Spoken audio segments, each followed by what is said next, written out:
Hello, this is the Readathon.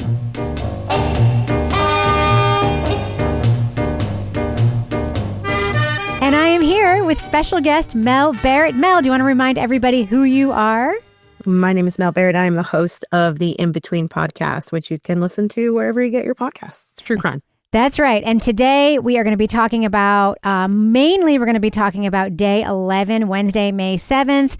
We're going to touch a little bit on yesterday because I didn't tape yesterday. And I know I have feelings. I especially want to apologize to you about my first impressions of a certain witness. You were right.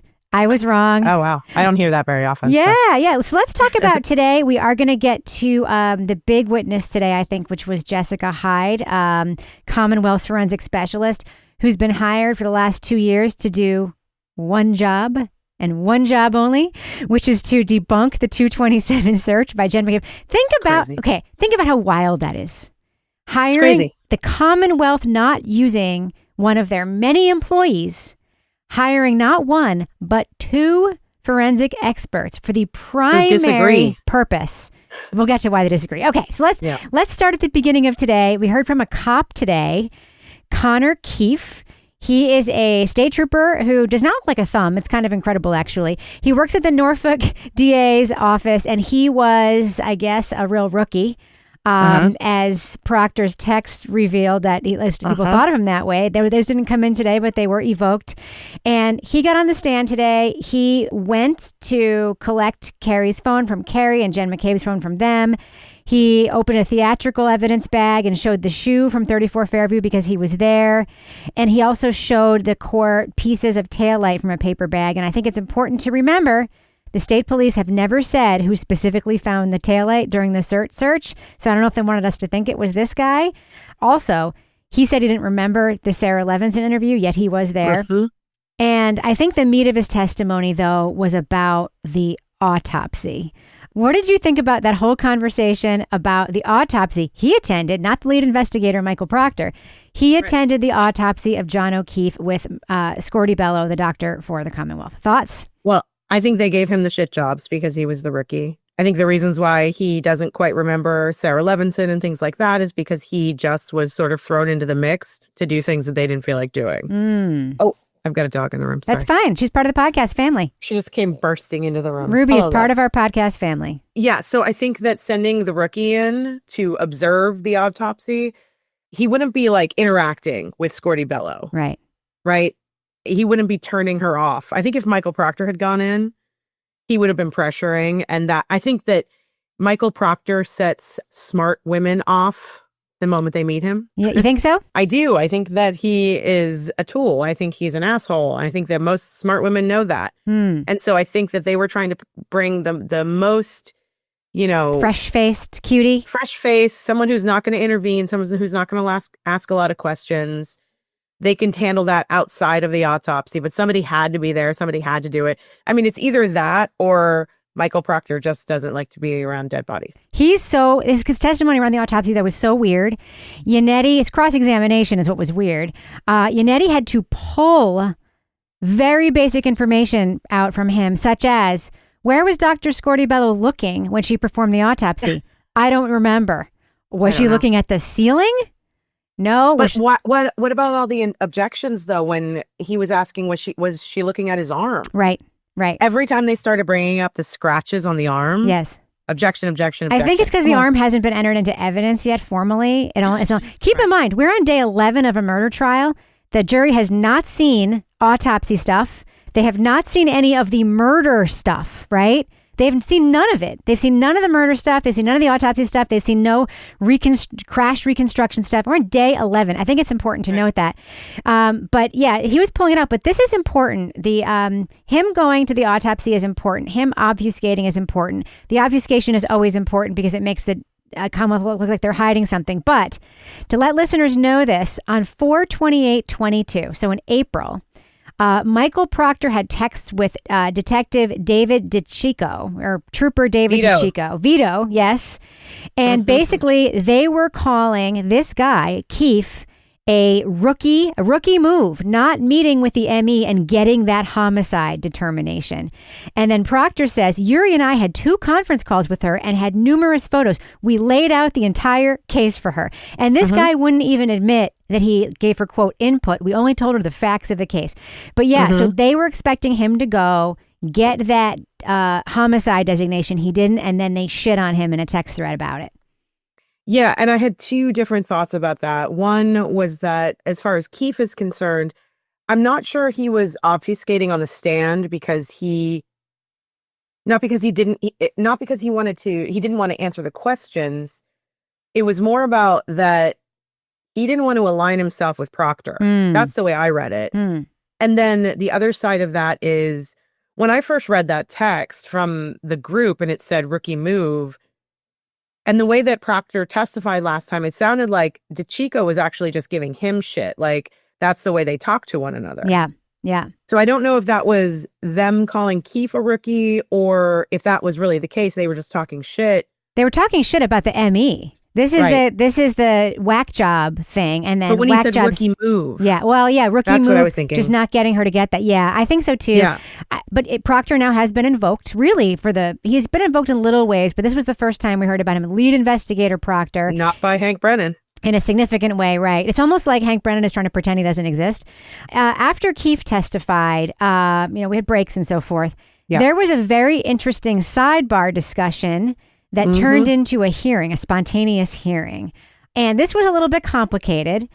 In March of either this year or last year, I missed that which year, Jessica Hyde, who is one of the Commonwealth's forensic telephone experts, had a case in Maryland where she was basically considered unreliable to testify. Her testimony was deemed unreliable by a Daubert hearing because she did in that report, in that trial, did very much what she did today, which was kind of intimate that she was using Apple data.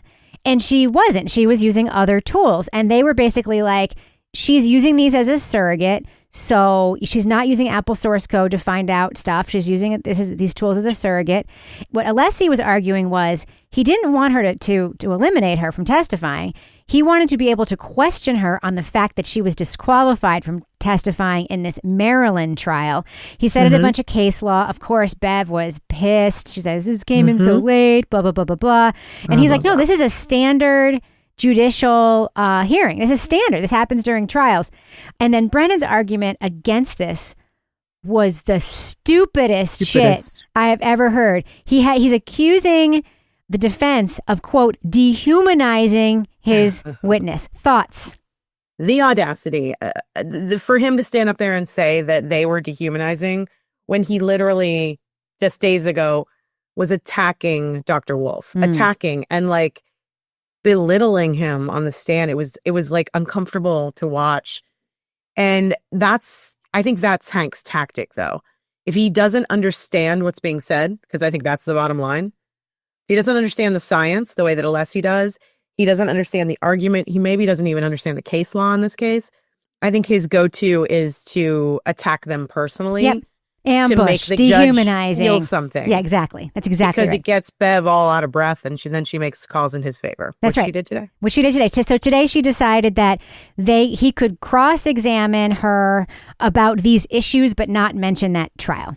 There was a funny little moment around Jessica Hyde, and I just want to say, for the record, people online are being sexist, anti-Semitic, and all sorts of stuff around Jessica Hyde. And that is not appropriate. Is not appropriate. She is clearly, I mean, I'm making the assumption she's an Orthodox woman. She had her head covered.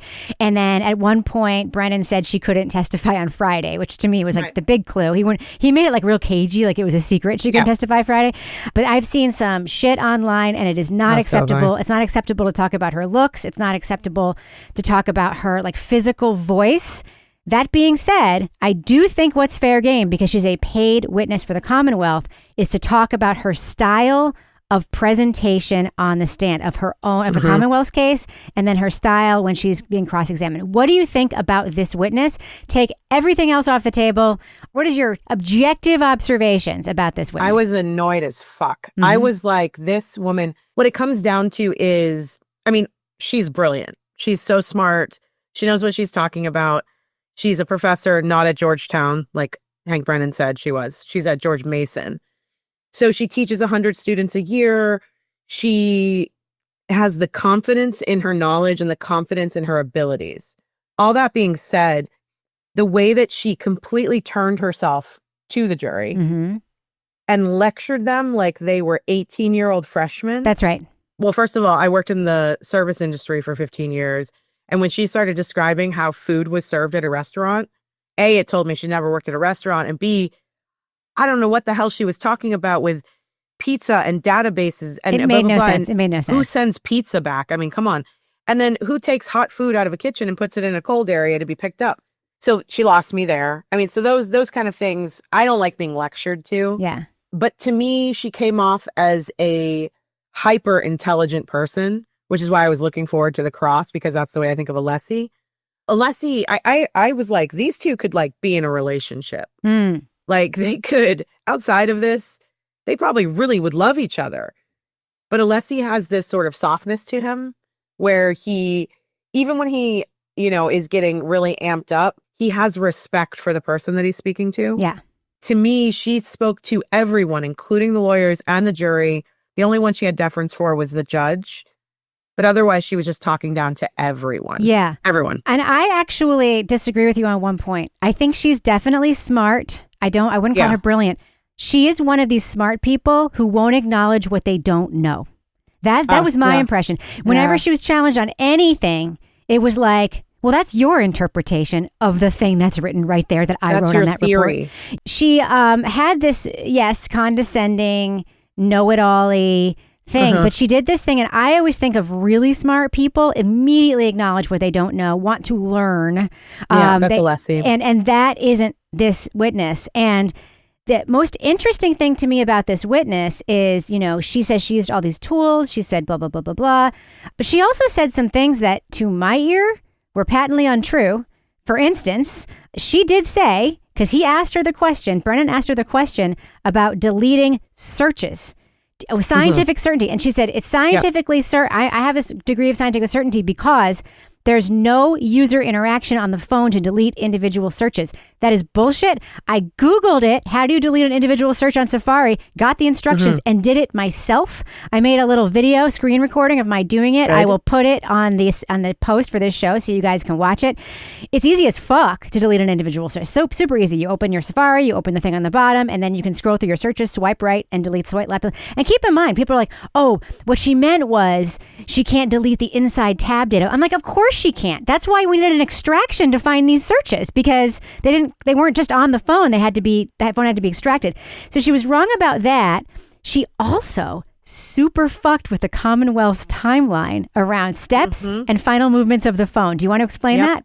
Yeah, I'll explain it as best I can. What piqued my ears today, I don't want to get the times wrong. I don't remember if they're in our notes or not, but she basically said that John took, I think she said he took 80 steps at the time that they say he takes 84. She said 12:21 was when she took 12:21. Really early. Yeah. And, when Alessi tried to bring it up to her, she was basically like, well, I didn't look at Whiffin's report. I don't really know. I'm just telling you what I did. I found a lot of positives for the defense, again, in her expert testimony. It seems to me like Brennan almost doesn't care. I think I said this to you the other day. He doesn't care that she just said 2 seconds earlier that she teaches at George Mason. And then he said, how long have you been at Georgetown? Yeah. 2 very different schools. I just think he's a dummy. I honestly just think he's a dummy. I really do. I don't think he's a dummy. Okay. I don't. I think he's phoning it in. Okay. I think he's got this list of witnesses and he knows what questions he has to ask them. And he puts them up in whatever weird order that he's putting them up. He asks them the questions and he sits down, and then the defense tears them apart. Yeah. And then he gets up and he asks questions that still don't help him. Right. And then the defense gets back up and they tear him apart. This is the thing. I have always believed that John and Karen arrived at Fairview around much earlier than the state's theory has them arriving. I've always thought that they arrived like 12:20. Oh, yeah. I thought somewhere between 12:20, 12:25. Yeah, 12:20. So he took, according to her data, 80 steps over 3.2 minutes at 12:21. And of course, she's saying, yeah, but you can also get steps driving in your car, whatever. What's the most common way to get steps on your phone? fucking walking. Everybody knows that. So I always thought they reached it there, that he went in the house and that she had plenty of time sitting outside before she drove away. I think she drove away at like 12:28 or something like that. Well, she would have had to be at the house at 12:36. Exactly. I mean, that's a fact that nobody can get around. No one disputes that fact. She was at John O'Keefe's house or within feet of John O'Keefe's house. Within 150 to 300 feet. Right. By 12:36.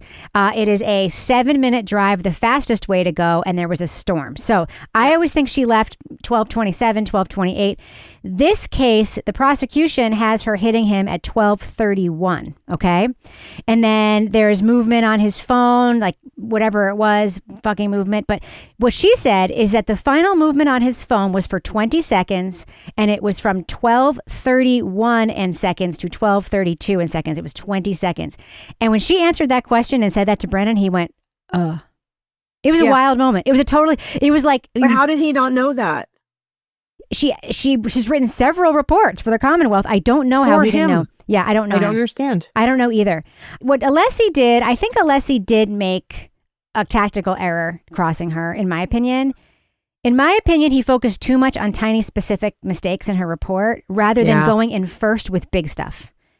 He closed with, is Apple the most reliable data? He should have started there. He should have started with the preservation of the phone stuff, because that was the most interesting stuff to me, that and her timestamps. So just to talk about that, she brought two things into play that we have been talking about. She brought in the word Faraday bag. And airplane mode. And she also brought in biometric activation of phones. She brought in all three of those things.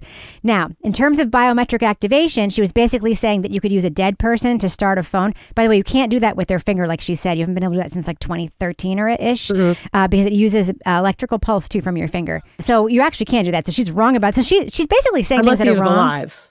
Yeah. So she's saying things that are like on their face wrong. And like, I'm just like, is no one going to correct her? Anyway, so she brought those three things into play. And those three things all fit with shit we've talked about. Airplane mode will track health data, but it won't track location data. It's the only thing it will track is health data. And then she basically said how one could open a phone if they weren't John O'Keefe, which is to use his biometrics to open a phone. I have long thought that if his phone wasn't open when he was punched, hit his head, whatever, that Brian Albert or Brian Higgins, who are both high-level law enforcement agents who know how to fucking do this with phones, because they take phones from suspects all the time, probably put his phone in airplane mode, or like we said the other day, put it in a Faraday bag. And she put those three things on the table. So those words have been defined now for the jury. What do you think about that? Yeah, I was, as soon as she said Faraday and airplane mode, I texted you and was like, Faraday. One of the things that I didn't quite understand, though, was that she said if the phone is moving, even if it's in a Faraday bag, it would still be, location would still be recorded. Location would be off. You could turn it off and turn it back on. There's lots of things you could do. I think one of the most important things she said was that the phone was not in a Faraday bag, though. Yeah. Well, it wasn't a Faraday bag after they collected it. Right. Yeah. Right. So I agree with your theory. I mean, the more I think about it, Brian going back to the police station at the time that he did, making a phone call, he was getting something. Mm-hmm. I think so, too. And it has to be a Faraday bag. It could be, yeah. But can I just say my opinion about... So I've been thinking about this a lot today. We're spending all of this time on this 227. So there's a lot of things. So much time. And we ended the day with a video that directly impacts what I'm about to say, which we'll get into later. My thoughts have been that if Jen McCabe made this search, then case over. But if she didn't make this search, it still doesn't matter. Doesn't matter. And at the end of the day, I feel like we're focusing a little too much on this because there's one woman on trial. Mm-hmm. And whether she made this search or not, I know it's important. I know that how important it is. I know that it makes Brennan's case. It's a case killer. It is. Yeah. Which is why they're focusing on it. But the thing is, the defense can kill this, whether it's true or not. So that reasonable doubt thing can happen with this 227. Which is why I think I'm so confused that Brennan is using two different experts. He keeps bringing it up. Really hammering this point home because it's so easy to put reasonable doubt into it. Right. And then my other thought is, if I were sitting on this jury, what I have heard so far, I understood some of the tech, speak that happened today and from within. But if I'm sitting on this jury, the only thing that is important to me, the thing that that wipes out everything they did in their reports is that nobody has the Apple proprietary information. Right. So these are all opinions, and there is no solid answer to this question. That's right. That's right. And none of these experts can say that there is, because unless they work for Apple and are able to testify, but they're not, they can't testify to what Apple does. There is no way to answer this unless they bring Apple in. That's right. And Apple's not coming in. Nope. So at the end of the day, the question, I don't need to hear from these experts. No. I would just say they should have presented it once with Whiffen and then let it go. And then let the defense put on their witness, cross-examine the fuck out of that witness. And the Commonwealth is making really a big deal out of this. And they're giving the defense so many opportunities to punch holes in it. He started in his opening statement, though. He said the data is on our side. The data, that one statement in his opening, he has been wrong about every single day since this trial started. Yes. So I watched Sue O'Connell's Twitter thread. I have like several tabs open when I'm watching the trial that I keep on my side computer. And I just refresh her thread because her jury breakdown to me is very interesting. Yeah. And she said that the jury was kind of bored during this Alessi minutia cross-examination, but then they perked up when Whiffen came up. Because some of the things that she said today contradicted things that Whiffen said. And she said 2 jurors looked at each other, smiled, and wrote in their notebooks at one point. And the thing that's interesting that she also did in her report, she was clearly a prosecution witness, and she denied tailoring her report to help them, which, by the way, is her fucking job. She should have just said, I did what they asked me to do, period. They hired me. They paid me. I did my analysis. I wrote a report. I gave them the report. But she didn't include call durations on Jen McCabe's phone between like midnight and 8 a.m. She did, however, confirm the 5:07 phone call to Nicole. She confirmed that happened. And he was like, but you left out the duration of that call. But she confirmed that call happened. And that's, to me, the most damning pieces of evidence that have come in so far are the text chat and the 5:07 phone call. To me, are the 2 most damning things that have come in so far. So that's interesting that, I think the jury, I think they're uninterested because they don't think it matters, maybe. This minutia, if she spelled a word wrong, put a period wrong kind of stuff. Or the UTC, the difference between UTC and Eastern Standard Time. I was like, really? Come on, Alessi. But I have a question for you, actually. I've been hearing about this a lot the past few days. I keep hearing the jury is young. Yeah. What do you think about that? How does that affect things? Especially with these tech witnesses. Yeah. If the jury is young, they are iPhone owners, right? And they are not going to follow the rules about not investigating what their phone can do. They are probably going to see if their phone recorded steps while they were driving. They're probably going to check that. I mean, because they could just be saying they're checking it for any reason. It doesn't have to be for this case. They could literally say, I check my steps every day. I'm assuming that some are going to do that. They all have a lot of lived experience with phones. And if they're young, some of these old men, expert witnesses, like that weather dude that we'll talk about, probably wouldn't resonate with them because younger people are all about what's my lived experience, right? They're like, I've lived through blizzards. You don't have to tell me it's cold during a blizzard. And that's what that whole weather lesson felt like. So what do you think of the fact that they're young, if in fact they're young? I think it's interesting. I think that if by young, that's anyone under the age of 40 is what I would say. Or 50 maybe? And in public radio, we would call anyone under 55 young, just FYI. Okay. I keep hearing the jury is young. The jury is young. I don't know what that means, but I do know that anybody who came from Gen X on has been living with this technology for a very long time because we have, 2 teenage girls in the house.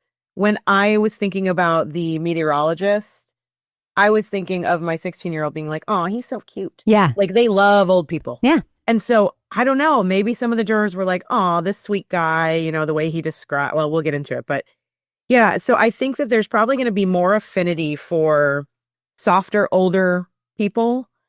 And there might even be some affinity for Hyde because she is of that generation that is, she's probably, I don't want to guess at her. Well, I guess I will guess at her age.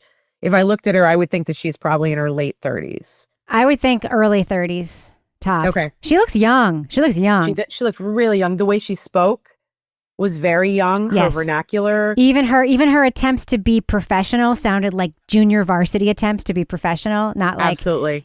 Oh, I'm sorry. Let me explain that to you. Let me go back a little bit. Like she sounded like she was in a play about being professional. Right. Not like exactly. She didn't have a lot of experience in that realm. So I think that if the jury's young, they're either going to identify with her or they're going to be completely annoyed with her. Yeah. Yeah. I don't know. If I were sitting on the jury, I would have been completely annoyed with her. And there also is misogyny is a thing. That is a factor in this case. It is a factor that she is a woman and that also she was a know-it-all, which is not because she's a woman, by the way, to be very clear. No. But the fact that she's a woman will put words like that in the jurors' minds without her even talking sometimes. Like, that's just how people are. Women have internalized misogyny about other women. That's a thing we know. And I also think if the jury is young, they're still of that area. So do they fall into that sort of what we've talked about before, the sort of blue collar conservative, blue collar? Yep. Are they those kids that voted for Trump, or are they more liberal? If they're more liberal, then are they do they have the ideas about cops in their heads? Mm-hmm. And are they annoyed with all those cops that are taking the stand and acting like they did nothing wrong when it's really easy to see they did a lot of things wrong? Yep. Or are they on the side of sort of, but it's different now because the Trump voter, I really don't want to go down the road of Trump voter, but that's the only thing I can think to use right now. The Trump voter isn't necessarily backing the blue so much anymore. Right. So where do these people fall? If they come from that area and they're young. The people who amplify all my pro Karen Reed tweets, like a lot of them or most of them have MAGA in their handle like descriptions. Crazy. And I'm like, this is what I love about this case is it's bringing people together. Me too. Can I just talk about one detail about something else Jessica Hyde said that I can't believe Alessi didn't address? This has actually pissed me off. She claimed that the reason those phone calls were deleted on Jen McCabe's phone data was because the data only stores 200 calls at a time. And the day, the 29th, she made more than 200 calls. So the calls she would have made before, which is wild, the calls she would have made before that would have been deleted. The problem is she has 2 non-deleted calls at 12:14 and 12:18 a.m. before the missed calls she had to John O'Keefe and all that stuff. Those were all deleted. But she has successful calls before that. So this whole it only holds 200 phone calls thing. The sound effects. So she originally called John. He didn't answer when they were in the car on the way over. And then John called her back. And that was when they were lost. 12:18. Yes. 12:18. And that confirms my 12:21 arrival time, by the way, because it was very close to the house. But if I get into Jen McCabe's head, which I don't really want to do, those are the calls she doesn't delete, of course. Right. She's helping John. Right. All right. So let's talk about yesterday, shall we? Yeah. A little bit. Yes, please. I am very sorry. I was wrong. I said that Gallagher was hapless, that he seemed fine, but he was out of his depth. No. It turns out that Paul Gallagher, who retired from the Canton Police in August of just the last year, just a few months ago, was the highest paid town employee in Canton, Massachusetts. Literally, more than anybody else in the whole town. And he wasn't even the head of the police, right? He made $322,000 a year. His insistence that this investigation was good drove me fucking wild. Is not getting the Arlo camera from the neighbor who happens to be his boss and him correcting his cross-examiner about the fact that it's not a Ring camera, it's an Arlo camera. It was the stupidest thing. Who gives a fuck? Yeah. Because he didn't get the camera because he knows for a fact it's directed at 32 Fairview, not 34 Fairview. So it doesn't pick 34 Fairview. And he knows that because I've picked up a package there and my boss has showed me a still shot of my doing it. Horrible. He's friends with Higgins. They've been friends since 2018. And they socialize. They have drinks together. They're not casual friends. They are friends. He found out within 24 hours the, quote, list and narratives of officers involved. He is another one of these guys who will only talk about facts, having not made any assumptions. And then he talked about going in the house and not talking to anyone, looking around, nothing. He had a conversation with Brian Albert in the little breezeway. Yep. Never went in. And as somebody pointed out yesterday, a lawyer, you didn't actually need a search warrant to even walk through the house to do a well-being check because there was a dead person on the lawn. But he insists. To me, this would be much more credible to the jury if he said, you know what? In retrospect, I think it would give you peace if I had, so I wish I had. Like, that's the thing I would say. I would say, and I didn't even realize this would be an issue in this case. If I had known that, I 100% would have checked out the house. I'm kind of sorry I didn't. I think that would be an answer that the jury could buy and it would make him seem better. But this obfuscation, this pushback, fucking obnoxious. Thoughts? Lots of thoughts. There was one thing that you did not mention in your breakdown of the things that he said yesterday, and one of the biggest things that stuck out to me, their best detective, Kevin Albert. Their very best detective. Was the reason why they had to recuse themselves. And even when he was crossed and I think it was Kevin Albert, your best detective, who was disciplined for drinking in his cruiser or in a cruiser and losing his gun, you stand by that? And he's like, oh, he's an excellent detective. Excellent. Like, can't even give an inch on that. You know what I mean? So yeah, I agree. He frustrated me so much. I started seeing it on day one with him. It was kind of subtle. He was just defending the police. He was defending the police. And I'll be honest with you, I think part of it's ego. I think part of it is that there's been a lot of backlash toward the police in this country, but also specifically in this state and in this area for a while now. And I think I don't want to say all cops, but cops like him or detectives like him are in this constant state of having to defend themselves with everything they do. Yeah. I think it's his baseline now. This is heightening it, and it's the idea that you're the kind of person who does something wrong and can't admit it because of your ego. I don't remember what that's called in psychology, but you are that person. So he's in this state right now, and he's really on the hot seat. And I don't remember him much from the last trial, but boy, is he important. I didn't realize how important he is. He's very important. And here's a couple of things that I wanted to bring up. He used the leaf blower, which we saw a video of. Very important. The leaf blower and the video. I am pissed that the defense didn't push on that leaf blower video. I can see you blowing stuff around. Imagine what's blowing around that you can't see. Right. That is forensic. Hair. Anything like that. And then on top of that, why did they not hammer the point home that they had the meteorologist saying, here's how much snowfall had happened at this point in time, 8 o'clock in the morning. It should have only been about that much snow at 8 o'clock in the morning. 2 inches? The audience can't see me. 3 something. 2 inches, yeah. 3 inches of, even if it was 5 inches of snow. The amount of snow that he was standing on, the crime scene that he was standing on and tromping around in and packing the snow in even more, was way more snow than the meteorologist was saying was there. So I would actually question when that video was shot. I think that video was shot later on in the day. I think it happened. It could have been a drift, though, to be fair. It could have been a windy drift where the snow was deeper. That happens. It could have been. Like the snow on my front lawn is a lot deeper than it's actually gone because the plow comes by, they throw snow everywhere, and then it drifts up with wind. So where John's body was, there you could see grass still. And that's one of the things where I'm like, I don't know what the snow was at this point. Right. You can still see the grass. You can see him blowing everything around. But he's standing on a mound of snow right next to where John's body was. And regardless, that was my first instinct was, when was this video actually shot? Right. And then my second part was, he is literally standing on evidence. Yes.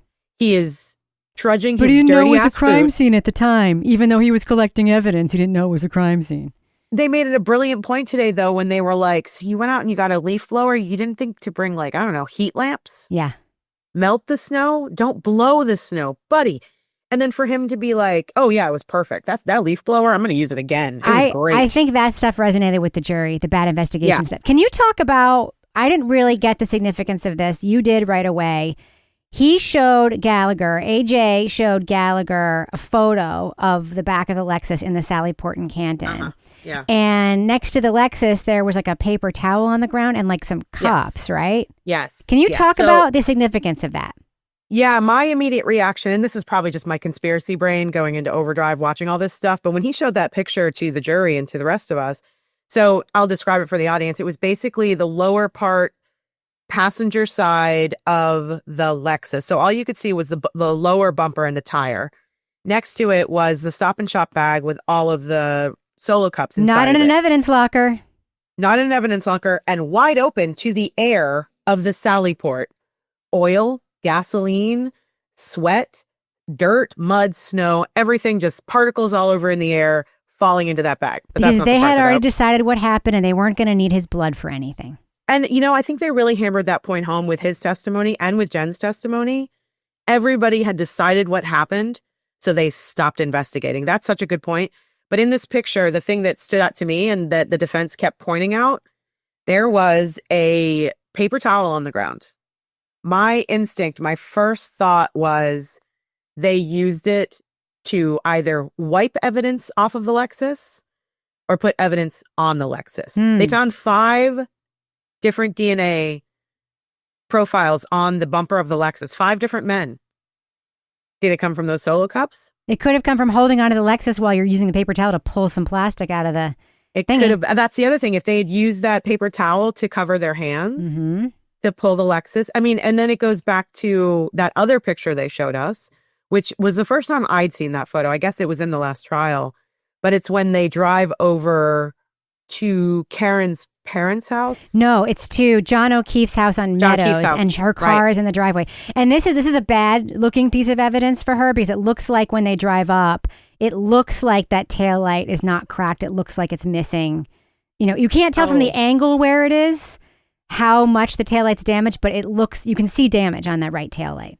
You can, but I think I saw that differently. Yeah. That's why it was so important to me, that photo when they pull into the driveway to John's house and her car is sitting there. I saw snow covering the whole top part of the taillight and just a small piece on the bottom. Okay, yeah. I mean, that's what I saw. It could be that, but I saw just damage, and I was just like, yeah. And I think that the defense should compare these images to one another, but when the jury only sees one image, you know, it's like broken taillight. So that's what I thought about it. But well, they found another piece of broken taillight just today. I know, in the bag. Who knows? It may have broken off the first piece. Yannetti made a big deal about entering that into evidence, I know. That was interesting. So let's talk about another witness yesterday, the meteorologist. We've talked about him a little bit. Cute old guy. Love talking about the job of meteorology and what it means. He loves it. And I don't think he was in any way offensive, but he was giving the timeline of snow that didn't really seem to match up with the timeline of snow that the prosecution wants us to have. He talked about the visibility being fine, which does not match up with all the stories that the prosecution has.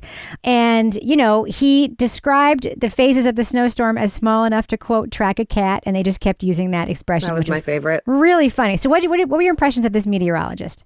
You know, I thought he was cute. I thought, you know, here's a guy who's just spent his entire, like, his obsession is the weather. And then my immediate thought was, I hope he doesn't lose his job, you know, because they're cutting so much. He was only there to tell us that the ground was hard. Yep. You know, and I felt really bad about that. But he told us a lot more than I expected. He told us that at the time they found John, there was 3.9 inches of snow on the ground. Yes. The first search, which happened that's what I was saying about Gallagher. The first search happened at 8 a.m. There was only supposed to be 4 inches of snow on the ground. Yes. By the time they found the taillight pieces, there was 8 inches of snow on the ground. Right. So why didn't they see the taillight at 4 inches of snow on the ground? They should have, because those pieces around that John. one piece is like a plate. Yeah. The one piece that we said, always that famous picture of Proctor holding, it's like a salad plate sized. It's big. It's not like a tiny little shard, if anyone's wondering. It's like the size of a dessert. Yeah, I thought that was interesting too. The only other thing with that witness, his name was what? Gilman? Gilman. Yep. Yeah.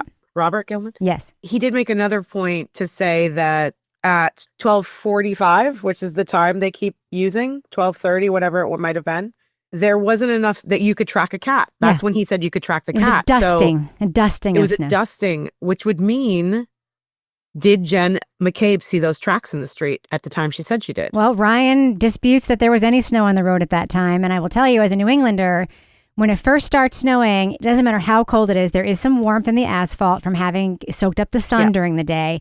Well, and they also pre-salt. Yes. And so the road is the last thing to get snow. You get it on your grass first, your roof, your patio furniture. The last thing to get snow on it is the road. So it makes sense that there wouldn't be snow on the road at that time. Right. All right. So let's move on quickly. Guarino testified yesterday. He played out loud the Karen Reed, John, I fucking hate you, you're a pervert, blah, blah, blah voicemails, which we've all heard before. And I think proved that she didn't hit him, but whatever. Absolutely. But the interesting part about that was they did not cross-examine Guarino at this point. Thoughts? I don't think they cross-examined him for the exact reason you and I are sitting here talking about this. This is the first time that I've seen them, and maybe I missed it in the last trial.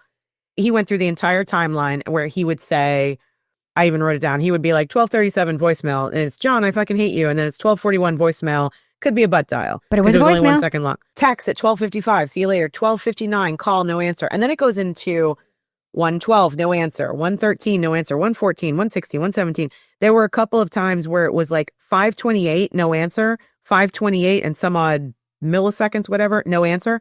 She would call him 3 times in 1 minute. Yeah. I actually decided to tell like a personal story on my podcast this week going into these voicemails or getting ready to go into these voicemails because I've been in this position. I've been where Karen was, not necessarily drunk. I wasn't drunk at all. I was in a place where I didn't trust my partner and also thought she could have been in a place of danger. And I started getting frenetic because she would not return my calls. She wouldn't read my texts. I didn't know where she was. I thought she had hurt herself. Yeah. And I went crazy until the point where I drove out to where she last was and got a cop involved, only to find out that, she was cheating on me, which is another story. But my point is that if I'm sitting on this jury, and I think most women sitting on this jury, I'll say women because I don't want to be sexist here, but I don't often hear stories of men unless they are predatory or abusive acting in this way. But for women, it's always to me a sign of, they're anxious, they're frenetic, they're trying to figure out what's going on. And the only tool they have to do that is this phone. That's right. And that's what she was doing. And that's why the defense left it alone. Because if you sit there and watch this guy read out all these texts and these phone calls, and you hear these intermittent voicemails, including the one that says, no one knows where you are, it means I'm lying at this point to get you to call me back. That's right. And she thought he was cheating on her. She thought he was with another woman, period. She said she indicates as much on a voicemail. She calls him a pervert. I'm here with your niece, you fucking pervert. She thinks that he is fucking somebody and that she is home with his kid and she's fucking pissed about it.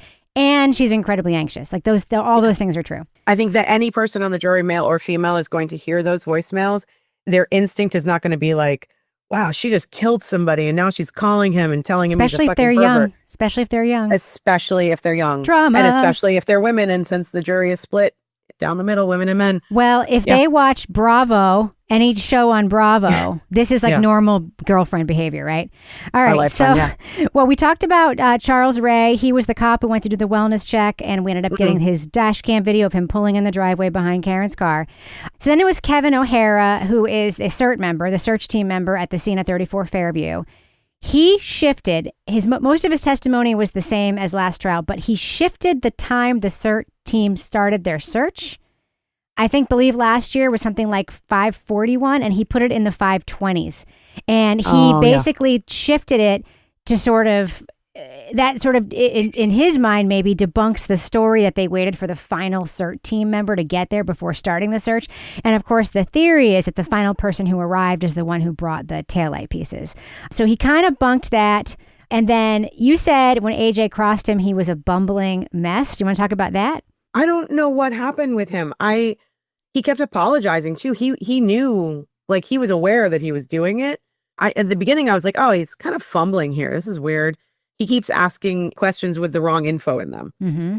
And it was making the detective look like he was smarter than Jackson at that point. Which is rare. Because the detective was like, what are you talking about? And he was really struggling, it seemed like. It was very strange. There was no reason for it. He just kept screwing up his words and details. Yeah. And then he kept apologizing. He did say it's been a long day. Maybe he was hungry. Maybe he had low blood sugar. I get real stupid when I'm hungry. There was one more thing with O'Hara's cross that I found interesting. Yeah. At the very end of the questioning from Jackson, before the redirect, a piece of information came out. I don't know if it was in last trial, but he established that someone wearing a hoodie came out the side door of 34 Fairview and watched the search. It was Brian. Had to be Brian. It was Brian or Colin or Kevin. I don't think Colin was in the house at that point, but it could have been Brian Jr., but I think it was Brian. Yeah, but then I was thinking about the video that you sent me where Colin and Kevin or Chris were following that guy all around Canton. Yeah, Colin and Chris. And Colin had a hoodie, like a gray hoodie on. And he does love a hoodie. He always wears a hoodie. Yeah, I think they love hoodies and hats. I think that's why they're all bald, because they keep their scalps covered all the time. They don't get any oxygen. It's like the golfer syndrome. Like golfers who wear visors have lush hair, and the ones who wear hats all the time have no hair. By the way, I don't hate a bald man. I just have noticed a pattern that all these cops, a lot of them anyway, are bald. You said pattern. They look like thumbs. Which is bald pattern. I know. Pattern baldness. Finally, Brennan had a real fucking audacity moment in his redirect, where he talked about the best practices of photos and video would be to establish and keep the metadata. Why is that a fucking audacity moment? Because they destroyed the metadata on all of the Canton Police Department videos. And that was after the defense had agreed to work with the defense. The defense sent one of their expert witnesses out to collect the metadata, and Colleen Crawford, or someone in the department, destroyed basically all the metadata by transferring all of the files over to a cloud or hard drive. Not all the files. That's true. Which the experts said they could, if they didn't, to not lose the metadata, they should not transfer anything. And so what did they do? They did it immediately. And then when the experts showed up, there was no metadata. And Bev ruled against the defense, basically, like, you don't need it. You got everything you need. Well, they transferred it for you. They put the files on like, these people don't understand. Like, I'm not a techie person, but I know there's metadata in everything I do. That's right. And create. And the fact that Bev, because she is not knowledgeable about that, she doesn't think it's a big deal. So the audacity of Hank to be like, well, the best practices is to have a timestamp and to keep metadata and blah, blah. No shit. All pics and vids. Yeah, really? Yeah. Ugh. Yeah, I will say, somebody asked me to share my observation about Bev, and I won't go into it too much.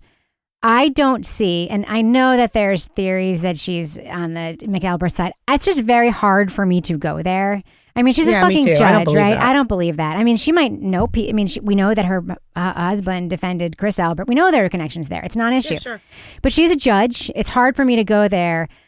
I see fatigue and cognitive decline of some kind. I agree. Like, I'm in menopause now, and before I started taking estrogen, I was fucking stupid. So it could be that, but I see fatigue, cognitive decline of some kind. I don't want to like diagnose her with anything. I could be completely wrong, but she just seems exhausted by life right now. Low energy, not paying attention, and this lack of ability to keep details, remember what she said, like hours before she said it or whatever.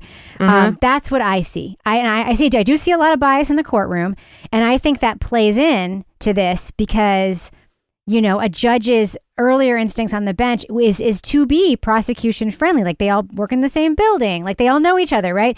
But I think she's taken it to a level where she's not checking herself the way she probably would have at the peak of her career. So that's what I see. This isn't about Bev's demeanor in the court, but I feel like today and yesterday solidified the fact that if the defense loses this case, which I don't think they're going to, I think today and yesterday established the strongest appeal for them. That is because Bev would not allow them to have the FBI expert witness that was going to explain proper crime scene investigation and proper police investigation to this jury. And we've got 2, 3, 4 police officers and detectives in Massachusetts State Police sitting on the stand telling us that what the layperson and anyone who's watched CSI knows is a bad investigation. And they are telling us, no, this is the right way to do it. This is the right way. So you've got a jury sitting here going, well, I've got cops telling me this is the right way, even though my instinct tells me this is probably not the right way. And the reasoning for turning down that expert witness for the defense was that the jury understands how crime scenes work and investigations work. Right. Which was a terrible. They can appeal today. I agree. I agree. That was an appealable error. I really, really do. Yeah. Well, tomorrow, I think we might get our Ukrainian friend, Yuri Buchanan. I can't wait. Yep. I can't wait. So if we're going to get Buchanan, again, we're probably not going to get murder stuff, right? We're going to get other stuff. But Buchanan is a fascinating character to me. He's the one who keeps showing up at old ladies' houses and giving them shit for writing stuff on the internet. He's a scary dude. I think Buchanan and Tully are pretty scary dudes. And I think that the fact that he keeps showing up again and again and again and again and again and all these things, I'm looking forward to seeing him testify. I think Tully, Buchanan, and Brian Albert are the scariest 3 dudes. 100%. Tully has his fingers in everything. And I can't figure out what it is. He's there. He's everywhere. His fingerprints are all over this, but I can't figure out what he's doing exactly. He's at every witness meeting. He's at every single Commonwealth witness has placed him at their meetings with the prosecutor. Every single one. And you know what's interesting is that I can't picture his face in my head, which means that he's like flying below the radar. I guarantee he's bald. But yeah, Yuri Buchanan, when I saw those videos of him and Tully, I think it was, going up to that woman, that older woman's house and harassing everybody. How they harassed that older dude over the ducks, the guy with Canton fence guy? The Canton fence guy. That bothered me so much. And it freaks me out because we're moving into a place in this country where cops are going to have more freedom to sort of get away with this kind of stuff. Less accountability, yep.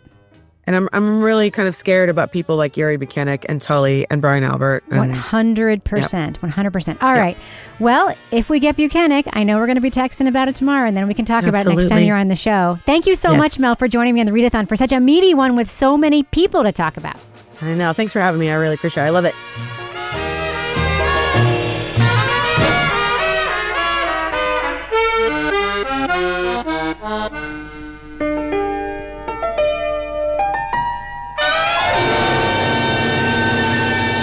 Partners in Crime Media.